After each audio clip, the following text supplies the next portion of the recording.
অমুক জায়গায় পাঠাও, অমুক জায়গায় পাঠাও।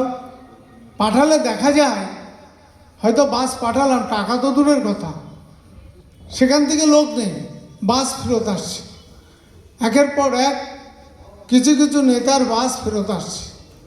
দুঃখ লাগে। বাগদা থেকে শুরু করে সব জায়গায় আমি বাস পাঠাই, আমার দাদা পার্থদার নির্দেশ মতো আমি করি।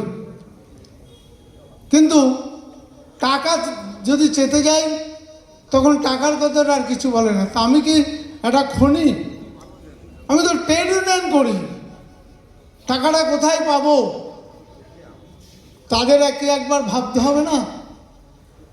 বাসটা কি এমনি এমনি যায়? মালিকটা তো কদিন পরে আমাকে পিটাবে, যদি বাস ভাড়া না দিয়ে আমাকে পিটাবে।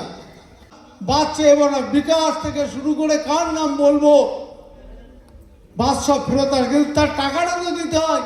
সে তো রুটে চলছে না, সেই মালিককে আমাকে ছাড়বে। তার যেসব নেতারা এরকম করে তাদেরকে আমি দুহাত জোড়ে অনুরোধ করব, আমাকে বাস চাওয়ার আগে টাকাটা দেবেন। আমি বাস যতদূর পারবো আমি পৌঁছে দেবো।